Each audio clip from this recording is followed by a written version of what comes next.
2026 বিশ্বকাপ ফুটবলে ব্রাজিল সম্পূর্ণভাবে তাদের জার্সি বদলায় ফেলছে।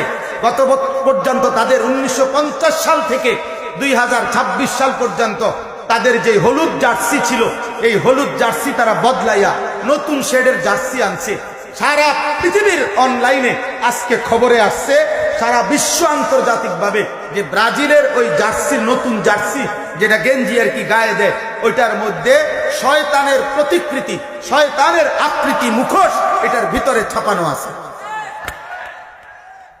আমরা চাঁদের দেশে থাকি না, আমরা তোমগরে সচেতন করার জন্য খবর রাখি। আমরা মঙ্গল গ্রহে থাকি না, প্রতিদিন খোঁজ খবর রাখি। বুঝো নাই আব্বা?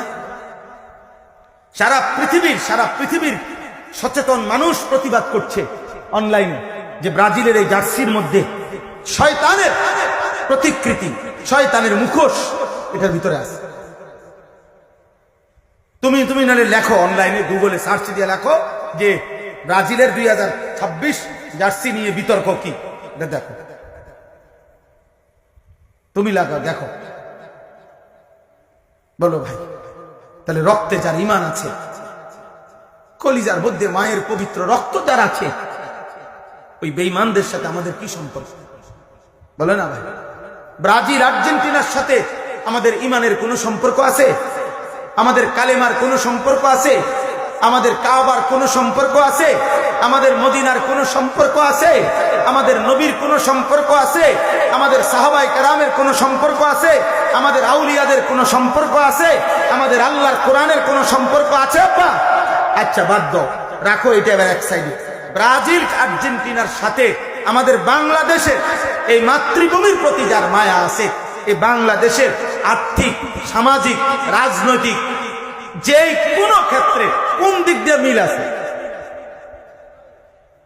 বলো না ভাই, একটা বিবেক বান্ধব। বাংলাদেশের আর্থিক উন্নতিতে ব্রাজিল এবং আর্জেন্টিনার সাপোর্ট যদি আমাদের দেশে ব্যাপকভাবে বাড়ে, তো বাংলাদেশের বিদ্যুৎ সমস্যার সমাধান হবে, তেল সমস্যার সমাধান হবে। বাংলাদেশে হত্যা, খুন, ধর্ষণ, 8 বছরের কন্যা ধর্ষণ, এইভাবে ব্যভিচার, এটা বন্ধ হয়ে যাবে। বলো না ভাই? তা রাষ্ট্রের আর্থিক কি উন্নতি হবে? আখিরাত বাদ দাও, দুনিয়াবি উন্নতি হোক। বলো না ভাই? কি কারণ থাকতে পারে? অসভ্যতারও তো একটা জাতফাত আছে, অসভ্যতারও তো একটা জাতফাত আছে, বেহায়ারও তো একটা জাতফাত আছে। এটা কোন বেহায়ামি? এটা কোন অসভ্যতা? বলো। এজন্য